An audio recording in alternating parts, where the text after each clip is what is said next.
ಅಮ್ಮ ಮಹಾನ್ ದೈವ ಭಕ್ತೆ, ಒಂದೇ ಮಂತ್ರನ ಯಾವಾಗಲೂ ಜಪಿಸ್ತಾ ಇರ್ತಾರೆ.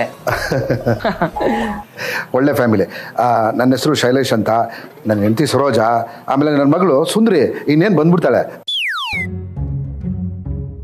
ಅಂದಾಗೆ ಏನು ಕೆಲಸ ಮಾಡ್ಕೊಂಡಿದ್ಯಪ್ಪ?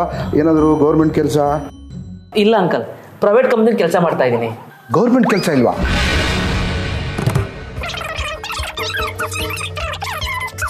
ಅಲ್ಲಪ್ಪ, ಆ ವಿಷಯನೆಲ್ಲ ಆಮೇಲೆ ಮಾತಾಡಿದ್ರಾಯ್ತು. ಮೊದಲು ಹುಡುಗಿನ ಕರೆಸಿ ಅವ್ರು ನೋಡಿದ್ಲಿ. ಗೌರ್ಮೆಂಟ್ ಕೆಲಸದ ಹುಡುಗ ಬರ್ತಾನೆ ಅಂತ ಬ್ಯೂಟಿ ಪಾರ್ಲರ್ಗೆ ಹೋಗಿದ್ಲು. ನೀವು ಬೇರೆ ಪ್ರೈವೇಟ್ ಕಂಪ್ನಿ ಅಂತ ಹೇಳ್ತಾ ಇದ್ದೀರಾ. ಈಗ ಏನು ಕಥೆನೋ ಏನೋ ಗೊತ್ತಾಗ್ತಾ ಇಲ್ಲ. ಏಯ್ ಬರ್ತಾನೆ ಇರ್ರಿ.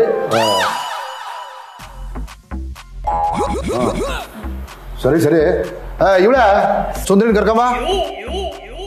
ಮಗ 111 ಆಲ್ ದಿ ಬೆಸ್ಟ್. ಥ್ಯಾಂಕ್ಸ್ ಕಣ.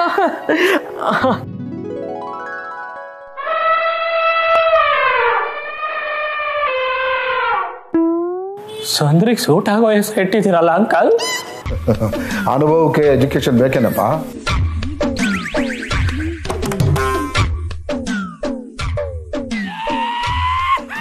ಥ್ಯಾಂಕ್ಸ್.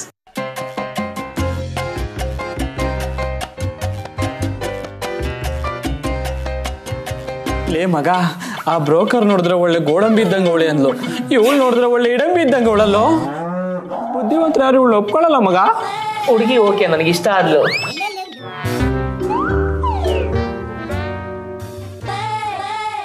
ಬರ್ಗೆಡ್ತನಕ್ಕೆ ಏನಾದ್ರು ಬಾಡಿ ಕೈ ಕಾಲಿದ್ರೆ ಮೋಸ್ಟ್ಲಿ ನಿನ್ ತರನೇ ಇರುತ್ತೆ ಅನ್ಸುತ್ತೆ.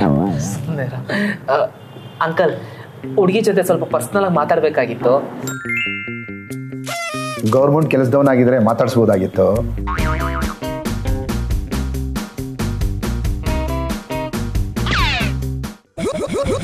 ಸರಿ ಸರಿ.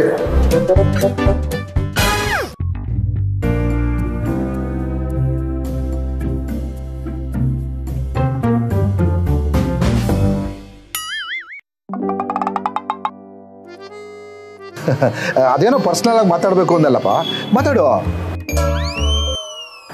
ಪರ್ಸನಲ್ ಅಂದ್ರೆ ಎಲ್ಲರೂ ಸೇರಿ ಮಾತಾಡೋದು ಅಂತ ಗೊತ್ತಿರ್ಲಿಲ್ಲ ಅಂಕಲ್. ಅವಳಿಗೆ ಪ್ರೈವೇಟ್ ಕಂಪ್ನಿಲಿ ಕೆಲಸ ಮಾಡೋ ಹುಡುಗರ ಜೊತೆ ಮಾತಾಡಿ ಅಭ್ಯಾಸ ಇಲ್ಲ. ಮಾತಾಡು ಮಾತಾಡು.